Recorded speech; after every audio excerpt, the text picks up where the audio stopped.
هنتكلم النهارده عن برنامج جديد اسمه افينيتي، وده اللي استحوذت عليه شركه كانفا. عايزين نعرف ايه قصه البرنامج ده وايه الترند اللي نزل عليه، ايه هو افينيتي اصلا وليه الناس عامله ضجه عليه كبيره جدا بالذات في عالم الفوتوشوب والتصميم. البرنامج ده هيبقى ثوره كبيره جدا في عالم الفوتوشوب والتصميم كانفا مثلا، لان البرنامج ده مش بس برنامج منافس لادوبي والستريتور، ده كمان برنامج مجاني 100%. تقدر تدخل عليه دلوقتي وتعمل عليه تصاميم احترافيه جدا جدا ومن غير ما تحتاج الكورسات. اقدر اقول لك بنسبه 100% البرنامج ده هيغنيك عن كل الاشتراكات اللي انت بتدفعها لادوبي. خلاص، لو ادوبي ما طورتش من نفسها بعد كده او خفضت السعر او عملت مميزات جديده، تستاهل فعلا ان انت تستغنى عن برنامج زي لان مع ظهور برنامج زي كانفا احنا ناس كتيره جدا ما كانتش بتفهم في التصميم بقت تعرف تصمم وبقت تعرف تطلع تصميمات كويسه جديده جدا. بقاش اللي احنا بنتكلم فيه دلوقتي ده نقله كبيره جدا بقى، مش للناس العاديه بس، للناس المحترفه كمان في التصميم والابداع والفوتوشوب.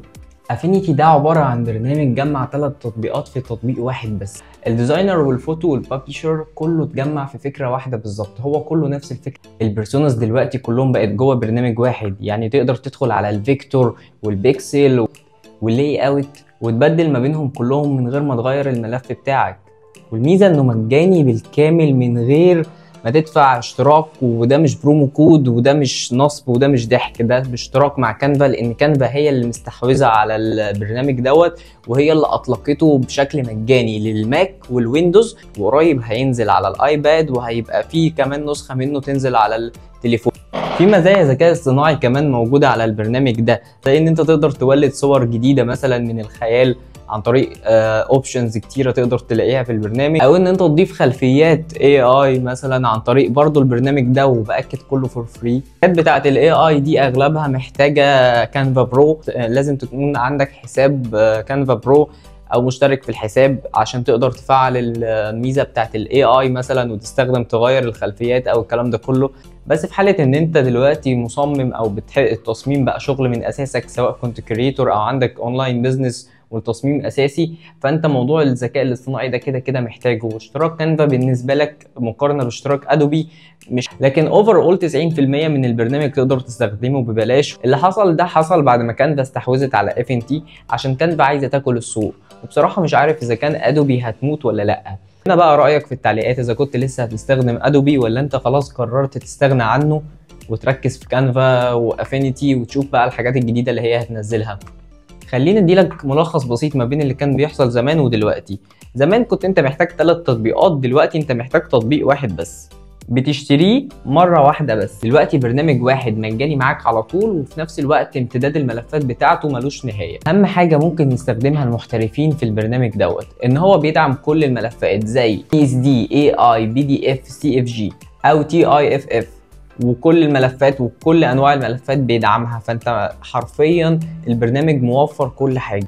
نون ديستراكتيف، بيسموه نون ديستراكتيف او تحرير غير هدام، يعني انت لو عايز تطلع الصوره بتاعتك باي شكل من الاشكال هتعرف تطلعها، او الملف بتاعك عموما يعني. وفي تبديل فوري ما بين التصميم الفيكتوري، بيعدل على الصور والصفحات الطباعيه. انت متخيل يعني ايه كل ده من برنامج واحد بس؟ ايه اللي مش مجاني في الاب جات الاي اي المتقدمه داخل افينيتي زي ما احنا اتكلمنا عنها، الخلفيات بتاعه الذكاء الاصطناعي، ريموف باك جراوند لو انت عايز تشيل خلفيه، الكلام ده، او الجنريشن ايمج جنريشن مثلا لو انت عايز تولد صور جديده او عايز مثلا تغير تعدل على الصور عن طريق الذكاء الاصطناعي. لازم يبقى معاك حساب كانفا برو علشان تقدر تفعل الخاصيات دي كلها. طيب خلينا اديلك شويه تيبس وتريكس. لو انت عندك دلوقتي ملفات قديمه تقدر تنقلها سواء PSD او AI او PDF، يسهل انك تنقل الملفات بتاعتك كلها اللي موجوده على ادوبي وترجع تشترك في البرنامج ومن غير اي بهدله، لان اصعب حاجه هي نقل الداتا. فانت تقدر دلوقتي، هو في الميزه انك انت تسترجع الملفات اللي موجوده على ادوبي وتنقلها على افينتي بشكل سلس. في نقط مهمه لازم تاخد بالك منها.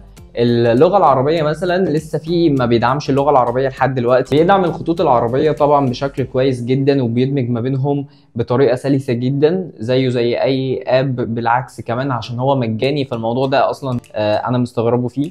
واخر حاجه حابب اقول لك عليها، لو انت وصلت لحد هنا لو انت كنت استخدمت البرنامج الجديد اللي اسمه افنتي، قول لنا رايك في التعليقات في البرنامج دوت، قول لنا ايه المميزات ايه العيوب، محتاجين نستفيد اكتر، ولو محتاجين حلقه تاني لجزء تاني عن البرنامج دوت قول لي برضه في التعليقات، وهعمل لكم جزء جديد ان شاء الله باذن الله. وما تنساش لايك وسبسكرايب، الحاجات الصغيره دي والله العظيم يا جماعه بتدعمنا بطريقه انتوا ما تتخيلوهاش. يعني احنا اكتر من 60 70% من اللي بيتفرجوا على القناه مش مشتركين في القناه، فادعمني بلايك وسبسكرايب، حاجه بسيطه. وقول لي برضو رايك في التعليقات، لان مهم عندي اعرف رايك ايه، سواء كنت استخدمت البرنامج او لسه عايز تستخدمه، وهل تفتكر انه هيبقى بديل لادوبي فعلا ولا لسه بدري عليه. اشوفكم على خير. جيت على بالي كده.